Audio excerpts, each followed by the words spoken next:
guys! Joyce Yabut Bartolome here! So for today's sit-down video, let's do a budget and haul sa ating mga pinamili at sa ating recent trip in Thailand. So yan guys, after 9 months ba? After 9 months yata, tama ba?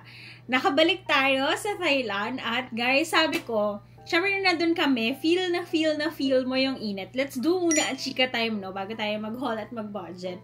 Kasi sabi ko, while we're there, hindi ako magbubok ng Thailand kasi ang init. Alam mo, mas mainit pa siya sa Pilipinas, guys. Pero, nung parang after Thailand, tas na-miss ko yung pagkain, na-miss ko yung, alam mo yun, yung very chill lang ikaw sa Thailand. Sabi ko, shucks, parang mapapa-Thailand tayo nito. At ang mura. Yun ang masasabi ko, ang mura talaga sa Thailand, guys. So, yun, habang ngayon, nag-breakdown kasi ako ng budget natin. Sabi ko, shucks, ang mura pa talaga.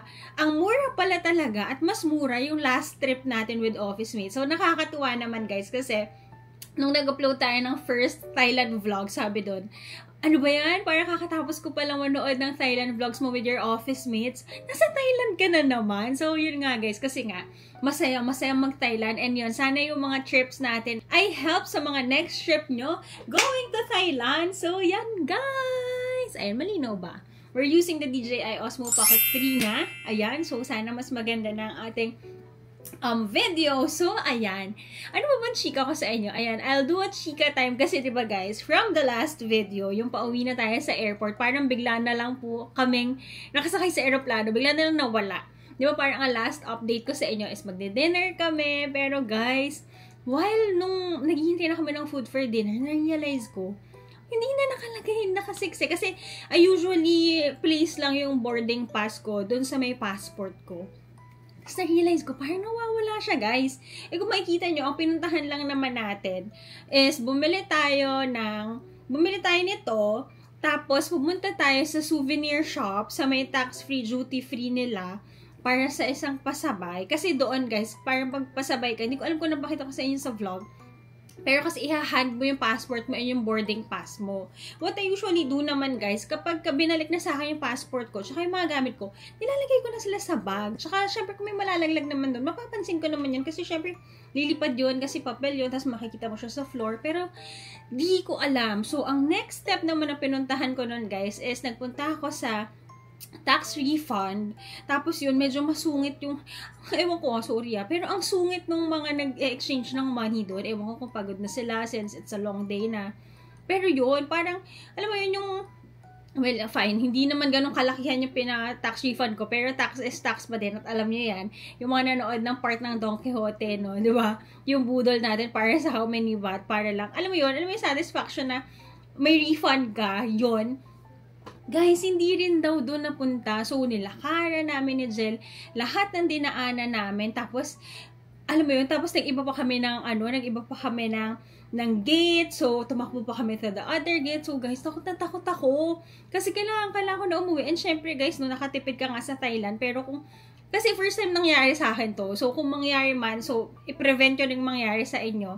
Ang masabi ko lang, guys, huwag kayong mag-panic kasi pwede ka naman pala magpa-reprint ng boarding pass mo. Kasi takot ako. Kasi, di ba usually, alam mo yun, makakapasok ka kapag may boarding pass ka, napiprint naman pala ulit yun sa counter, sasabihin mo lang sa kanila. So, don't panic, tulad ko. Pero takot talaga ako kasi butil-butil yung mga pawis ko nun, guys. Tapos, nag-amazing race talaga kami ni Jel to look for nasaan man yung boarding pass. Kasi, alam mo yun, mali ko naman na may magpiprint doon. So, yan. First time ko na mishap doon. So, yan. Para matuto kayo, next time na huwag kayong magpanic, guys. Kasi mapiprint naman. So, ayun. Yan ang chika natin. So, yun. Kung tatanungin nyo ako kung babalik ulit ako sa Thailand, babalik tayo. So, there, guys. Let's start our Thailand budget and haul. So, last April 27 to 30, we went to Bangkok, Thailand to support our sister. Pero yun nga, dahil hindi nagka-align ng ating schedule, yun, nag-bonding na lang kami ni Jel ng aking sister Red sa Thailand over the weekend. So, ito, I'll be sharing with you, na-share ko na rin to sa day 1 natin ng Thailand, yung pre-flight natin, expenses. So, for the flight, binook namin to, yun nga, dahil late na naman tayong nag-book, parang 3 weeks before na lang tayo lumipad. My flight is at 14,530.50. kung wala kayong luggage, which is impossible for me, kasi nga, syempre, magsha-shopping ka sa Thailand, parang mga 9,000 to 10,000 pesos yung flight. Pero yun nga guys, alam nyo ba, last year, na-remember ko na, di ba nag-Thailand tayo with the office mates, kumuha kami ng piso fare at ang flight ko noon is only 5,000 pesos, may luggage na yon. So yun guys, February kami nag-book ng piso fare, July kami nag-fly. So yun, kung may time kayo to go on, check mga piso fare, go ahead guys. So yan, so ang flight ko, meron akong 20 kg papunta, at 32 kg naman pa uwi na luggage, yun, 14,530.50. Mahal yun for Thailand, for me, Ayun, kung mas makakamura kayo, kung may nakita kayong mas murang flight than this, go, kuha na kayo nun. Tapos yung airplane naman namin papunta, malaki siya. So, comfortable siya. Delayed nga lang ng 1 hour, pero hindi mo na-control yun. Pero yung airplane-wise, very smooth naman yung travel namin. Tapos pa uwi, smaller na lang, smaller na nga yung nasakyan namin na airplane. Tapos, and then, next naman, for the hotel, diba, 2 nights lang talaga kami in Thailand. Pero, I opted to book the next day, dun sa Monday na buong araw. Kasi nga, ang flight namin is Tuesday pa na madaling araw. Isa init sa Thailand, grabe guys. Alam nyo bang, parang kunyari umaga, lalabas kami, tapos, tanghali, babalik kami yung hotel para mag-wash up, maligo. Tapos, parang thrice kaming naliligo in a day kasi ang init talaga. As in, like, kapag naglalakad na kayo, guys, tumutulo talaga yung pawis. So, yon, check out on TikTok naman at CJY ang mga essentials kapag magte-travel kayo sa maiinit na countries like Thailand. Sana sa mga nakakita na, sana na-enjoy nyo yon. So, yan. So, kumuha kami ng hotel, Bangkok City Hotel ulit. We also did a vlog about our experience. Nagpunta na yun din tayo nag-book last year. Ayun, inulit ko lang ulit siya for you to see naman yung experience namin ngayon with the buffet ng breakfast. Tapos, yung experience natin sa room na very good naman talaga. So, yun, hotel is at 6,300 pesos. Mura na yun, guys. So, kung dalawa kayo, tig 3K, 3,1 lang kayo.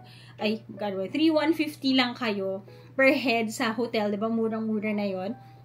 Tapos before going to the airport, we also got na yung travel tax namin at 1,670.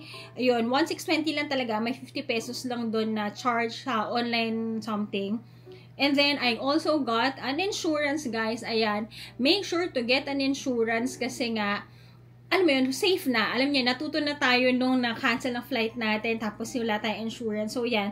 Just for your peace of mind, go get insurance. So, yun, I got our insurance from Klook. So, if you wanna get one also and get a discount, you can use my promo code. May promo code na po tayo sa Klook. Tapos, we also got a Wi-Fi through Klook also. Smile. Ayan siya. So, yan. It's at 428.50. Kumuha na ako from April 27 to 30, ayan, kasama na kahit yung pa-Tuesday na kasi para pagpunta namin ng airport, meron kaming Wi-Fi.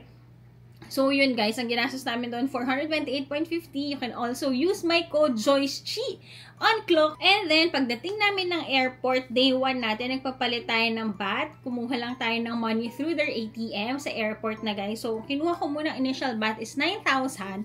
Nasabi ko, parang marami na yun. Pero, hindi pala guys. Tapos, may service charge lang na 220. So, marirecommend ko siya that you get money from the ATM guys. Lalo na kung malalaking amount of money ipi-withdraw nyo para mas mababa naman yung charge nyo. Kasi 220, 360 something din yun. Kasi nga, kung mag-withdraw ka lang naman ng hundreds lang or 2,000 lang, medyo lugi ka doon. So, papalit ka na lang sa money exchange outside. Pero yun, kung malaking money, go, withdraw na lang kayo. Tapos yun, ang conversion ko ng baht, 2 peso is 15,003 pesos. So, yun ang initial budget ko. So, okay, for day 1 naman guys, here are the breakdown. Taxi from the airport, ang ginastos namin, ito ang kodigo natin guys. Ang ginastos namin, all in peso na to, para hindi na kayo mag-convert. Divided by 2 na yung mga iba dito. So, ito na, for 1 na gastos, 388.85. Tapos, nagtok-tok kami going to Platinum Mall at 65 pesos. Tapos, bumili ako ng spicy mango. Sobrang sarap doon. Maglagay tayo ng picture dito, guys. Kung sinong nasa Thailand, pasabay naman po ako ng spicy mango for 100 baht lang yun, guys. Or 162.70 na nakarating pa ng Pilipinas kasi naiwan ko siya doon sa PT ko na nakita niyo sa day 1 vlog. Tapos, nakapamili na tayo agad-agad sa Platinum Mall ng blazers. Mamaya ipapakita natin yan sa haul at 1,854.78. Ano na yon? 2 blazer at isang coordinates na set yon. Tapos, dahil nga may a-attendan tayo na wedding nun, bumili rin ako ng gown at 1,610.73. Sobrang ganda nun, guys. Ang ganda nun. At ang mura pa. So, yan. Okay naman siya. Akala ko nung una namamahalan ako, pero good naman siya. Tapos, after namin kumain naman kami. Diba nakita nyo doon, may sushi doon, guys. Nakukuha-kuha lang kayo. Sobrang mura. Parang 4 sushi yung kinuha ko. At 89.48 pesos lang. Tapos, sa tabi naman nun, meron din, kasi nakikrave talaga ako ng boat noodles, guys, na 20 baht lang isang bowl, no? So, ang ginastos na for sa aming dalawa na ni Zelto, 211.51. Tapos, bumili kami ng milk tea. Ito, yung favorite ngayon na natin ni Hall. Favorite ko na milk tea to from Shatram Yu. Ano na siya, guys? Powdered na siya. Tapos, usually, 2 tablespoon lang. Tapos, good na siya. Instant lang sa hot or cold. Bumili ako ng dalawa at 536.91. Mura na yon kasi, guys, parang nire-resell tong isa lang na to. Dito sa Pilipinas ng 500 na, dalawa yung binili ko. Ayun. So, bumalik kami ng hotel to check-in naman. Kasi 2 araw, di ba? Parang 2 nights lang talaga yung binook ko sa hotel. Nagpa-add ako ng isa. Ibang room na siya. So, to upgrade, nagdagdag lang ako ng 100 baht or 162 pesos. So, okay na yon. Tapos, nag-iwan din ako ng security deposit ng 200. Tapos, di ba dapat pupunta kami sa Jod's Fair, pero pagod na ang makatawang lupa namin. So, nag-dinner na lang kami dun sa favorite ko restaurant along lang dun sa street ng hotel namin, sa Jkoy, at 589 pesos each yun, guys. Nakita nyo naman, ang dami natin kinain. May seafood, may pad thai, may mango sticky rice, may beer na tayo nun. Sobrang mura. Para ka lang nag-samgyup dito sa Pilipinas, no? Tapos, we went to MBK para mag Don Quixote at makita yung area. At 66 pesos nag-taxi kami. At yun na nga po, nag Don Quixote po tayo. Alam ito, guys, ma-share ko lang kasi baka sabihin nyo, nasa Thailand na ako, nag Don Quixote pa. Sabi ko nga sa inyo, nasesepang kasi ako. Like, yung may mga gusto akong bilhin from Don Quixote. Namili tayo, medyo mas mahal siya, times 2, times 3. Siya lang sa Japan, pero yun, masaya naman ako sa mga binili ko. At 3,395.55 sa Don Quixote pa lang yun. So, with shopping natin sa day 1, ang total natin is 9,133 pesos. At without shopping naman, guys, kung tatanggalin nyo lahat yung mga blazers and Don Quixote ko nun, without shopping, ang ginastos ko lang for food and transportation, nag-taxi na tayo nito na tong araw na to, 1,572.70. So, diba, ang mura lang nun. So, magkakatalo-talo lang talaga, guys, yan kapag ka nag-shop kayo. So, yun, ma-share ko lang, no? Kasi, syempre, every time na nag-vlog tayo, nagsuscroll ako ng comments doon. May nagko-comment. Like, diba, nag-haul tayo. Ito na naman. Syempre, isa haul na naman. Parang ang sabi sa akin doon, bakit ka ba namimili ng mga luxury, like you buy perfume or Longchamp sa ibang bansa? Parang sayang daw yung luggage. Parang mas okay na daw mamili sila sa Daiso, sa Don Quixote. Kung for example, sa Japan vlog ko kasi yung comment niya na yun. Ayun, ang sa akin naman, guys, sinasabi ko naman lagi sa inyo, I buy things, like for example, yung mga perfume for memory. So, alam mo yun, iba kasi yung feeling na bumili ka, kunyari, bumili ka sa Japan ng perfume na yun. Oo, meron dito no, pero alam mo yung pag mareremember mo, kunyari, nandun na siya sa vanity mo, uy, oo nga, ito yung scent na binili ko sa Japan, no, marerelieve mo yung memories. Yun yung sa akin, parang, kung yung iba, guys, ang souvenir nila ay may ref magnet, may mga mugs, ganyan. Souvenir ko naman yun, para maalala ko yung memories natin nung nandun tayo sa Japan. At, ang isa pa, for example, sa Japan, sorry napunta tayo sa Japan. Murang-mura naman kasi talaga doon. Like, if you buy yung mga Hermes or mga bags doon, mas mura naman talaga dahil nga sa palitan. So, yan. Guys, do kung saan kayo magiging masaya. Kung saan yung gustong gamitin yung luggage nyo. Inom tayo konti. Kasi, na-share ko lang kasi may mga ganong comment. So, yun, may naging conversation na rin naman doon na yung iba nga gets nila na bumibili kasi nga mas mura yung mga ganyan. So, yon. Now, let's go to day 2. Tama na, chika time. For day 2 naman, nag-trade tayo to Chato Shack at 70 pesos. Tapos, nung una, bumili tayo ng silk. Ano kaya yung silk na binili ko? Guys, finifilm ko to 1 month after nating nag-Bangkok. Hindi ko alam kung ano ba itong binili kong silk. Gets ko na. Silk na pantulog to. 245 pesos. Ano ba yan? Makakalimutin yan. Tapos, namili tayo ng inhalers at 797 pesos kasi yan naman talaga ang must buy pag napunta tayo sa Thailand.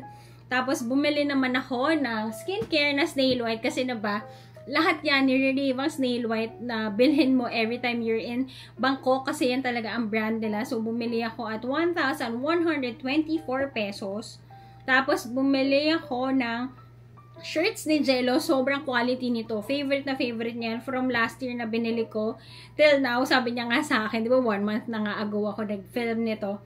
Sabi niya, di ba rin ba nag-unboxing? Kasi gusto ko nang gamitin yung mga t-shirts ko. So, yan mamaya. Papakita ko sa inyo yung mga design na nakuha ko. 764.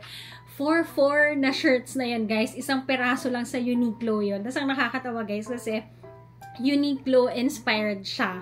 Yung store niya. Tapos, nag-iisa lang siya. So, sabi ko talaga, pabalikan ko siya. Kasi, siya lang pala ang may ganun. So, very good yan.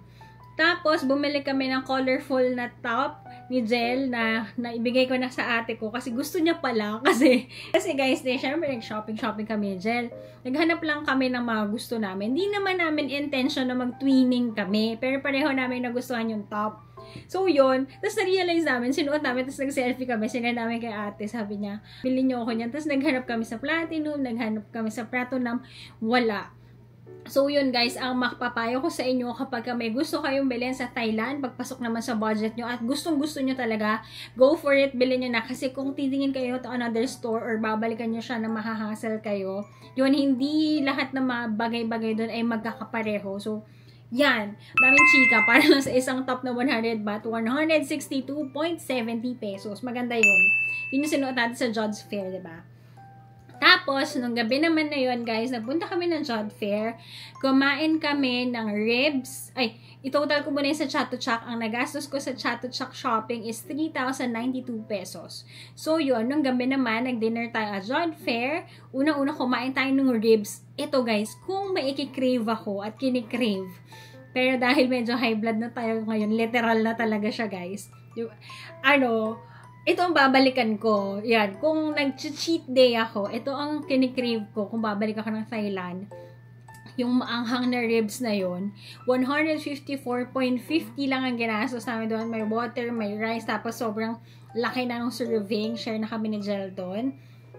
Tapos, kumain tayo ng octopus at 81.35. Tapos, uminom tayo ng milk tea. Sobrang sarap naman talaga ng milk tea. At nakita nyo naman kung gaano kalaki. 48.81 pesos lang yun. Grabe. Grabe talaga. Tapos, nag-dessert tayo ng roti na medyo pinagsisihan ko na tinipid ko pa kasi binili ko lang yung original. Di na ako nag-Nutella and banana. Pero if pupunta kayo sa Thailand, sa Bangkok, kainin nyo yung may banana and Nutella na masarap yon at 81.35 naman doon. So, the whole of Jod Fair na kinain natin, ang dami nun, diba? 366 pesos lang ang ginastos natin, guys. Parang isang meal lang yun pag dito kayo kumain sa Pinas. Na kung talagang gusto mo ng craving mo, diba? Ang mura nun. Tapos, nag-taxi kami pa uwi ng hotel at 81.35. At ang isa pa sa favorite ko, guys, kung pupunta kayo ng Thailand, lahat na lang favorite. Kakatawa. Pag napanood ko to sa sarili kong vlog, lahat favorite mo. Pero, syempre, diba? Ba't di mo naman gagawin yung mga hindi mo gusto? So, favorite natin lahat yan. So, nagpa-foot massage kami. Kung pupunta kayo ng Thailand at mahilig kayo magpa-massage, guys, iba talaga. The best massage ever. Foot massage pa lang to tas konti sa head and sa back. 324.40. Sobrang mura, diba? Sobrang ka-duper mura. Tama ba? O, parang ganon. Or 250 baht to. Kung 250 baht naman to, ano lang yon, 412.50. Okay yun. So, for day 2, without shopping, ang ginastos natin for food and transportation is only 841.75. Sobrang mura, less than 1,000, diba? Kung nag 1,000 challenge tayo, may natira pa tayo. Pero dahil nag-shopping tayo sa Chato Shack, gumastos tayo ng 3,933.75 for day 2. Ayun guys, sinishare ko lang sa mga ngayon lang nanood ng vlog natin regarding budget and ating haul. Sinishare ko dito yung with or without shopping kasi 'di ba variable yung with shopping na para lang nakita nyo kung gusto nyo i-shop yung mga things na binili ko. Kung hindi naman without shopping, kain lang, transportation, yun. Ito lang rin ang presyo. So yan. For day 3 naman, last full day natin in Bangkok. We started the day going to a temple. Syempre gawa-gawa rin tayo ng touristy things. Ayun po, sa mga nagsasabi, but shopping lang tayo ng shopping. Kasi nga guys, doon naman kayo masaya. Pag tinitingnan natin yung algorithm, yun din naman ang mga pinapanood nyo. So, yan. Pero nag-temple tayo sa umaga dahil first time nga ng sister ko to go to Thailand. 82.50 yung taxi. Diba ang mura nun? Less than 100 lang. Tapos, less walk. Tapos, sa temple naman, bumili tayo ng ticket at 165 pesos. Sobrang ganda ng mga temple sa Bangkok, guys. Lalo na kung hindi mainit.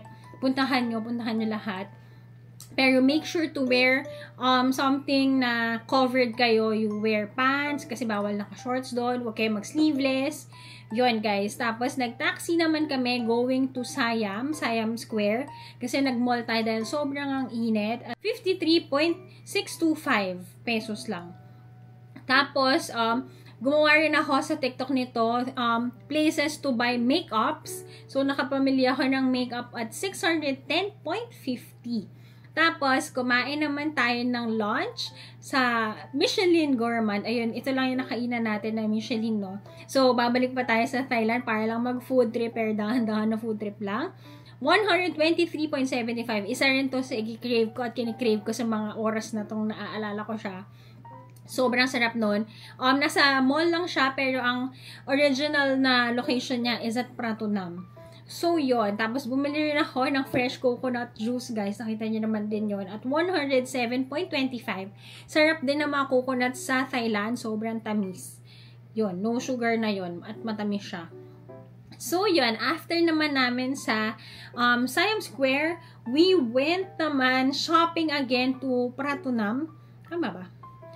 Pratunam area. Sa tapat siya ng Platinum Mall. Pratunam siya. Para siyang Divisoria, guys. So, may Pratunam morning na market siya. Parang 6 to 9. Meron pa rin siya hanggang hapon, guys. So, yun. Very good naman yun. Kasi, may mas konti yung stalls dan sa umaga. Pero, marami ka pa rin mabibili. So, ito yung mga nabili natin. Bumili ako ng shorts na pink. Yung level ng tela nito guys, para kang bumili sa Mango o Zara. Pero 214.50 lang siya. Later papakita ko sa inyo. Bumili rin ako ng black na pants, trousers at 214.50 pesos lang rin. Bumili ako ng top at 165. Coordinates, ganda nito, 330. Mamaya papakita ko sa inyo lahat yan. Tapos, bumili lang tayong quick na water at 11.55 pesos. Tapos, nag-dinner kami sa Platinum ulit. Nag-boat noodles kami at 198 pesos. At nag-milk tea tayo for 82.50 pesos. Tapos, bago tayo bumalik sa hotel, nakapamili ako finally ng boxers. Nakabili ako dun sa baba. At 247.50 yung dalawa. Tapos yun, bumili rin tayo ng mango sticky rice for 99 pesos at nag-taxi na tayo pabalik at 66 pesos. So yun guys. Tapos nagpa-foot massage tayo last hirit natin before we head to the airport for 412.50. Doon ulit ako bumalik. Tapos nag-train tayo sa airport. So ito guys, kung magti-train kayo going lang sa airport, hindi kayo nag-taxi like us nung pagdating natin, alam nyo bang ang gagastusin nyo na very comfortable lang to 102.3. Sobrang mura. Tapos, bumili ako. Alam nyo guys, yung sa may 7-Eleven nila, sobrang sikat din yung mga ham and cheese nila. 112.20, dalawa na yun. Uwi ko pa na breakfast and merienda ko pa siya dito sa Pilipinas pagbalik. Tapos, nag-dinner kami. Ito, kinard ko na to. Ito na yung panahong na-realize natin na wala ating boarding pass at 740.53. Tapos, ang wala sa budget nating nabili ay ito. So, comment nyo na lang or message nyo na lang ako sa IG kung gusto nyo malaman ng presyo. Pero, sa pangatlo ko na tong nabili, oran siya guys. Nasa pangalawa siya sa mura. 1,000 lang yata yung comparison ng presyo nila sa Japan. Pinakamahal pa rin yung sa Koreang nabili ko. Yun guys, ang total natin for day 3 is with shopping, 4,138.70. Without shopping naman is only 2,356.70. So, yun. Huwag na natin ito isama. Comment nyo na lang below if you wanna know or message me on IG. So, yun. Ito na guys. Share ko lang sa inyo. Total natin sa Thailand vlog natin ngayong April ay with shopping na to, with our pre-flight, yung flights, hotels and all. Ano lang siya guys? 37,294.45. Tapos, kung without shopping naman, 24,860.15. So, yun. Kung 20,000 guys ang pre-flight nating gastos, alam nyo ba na ang gastos natin for 3 days sa Thailand is, kumain lang tayo at nag-taxi at nag-train, 4,771.15. Sobrang mura. So, imaginein mo guys, kung nakapag-seat sale kayo na sobrang mura lang, ang gagastusin nyo lang doon ay 4,771. Eh, diba, alam mo yun, ang mura nun. Tapos ngayon, nagko-compute na ako in mind. Kaya pala naalala ko, nabura ko kasi guys yung file ko for Thailand last year na budget. Pasensya na kayo. Pero ang ginastos ko lang last year was 12,000 pesos. Kasama na yung hotel, yung flight, yung shopping, tsaka kinain ko at transportation. 12,000 lang kung naka-seat sale kayo. So, alam niyo na, kapag may mga seat sale guys, go grab nyo na yan. Yon! So, yan! Ano na ba? Yun. Let's do naman the haul.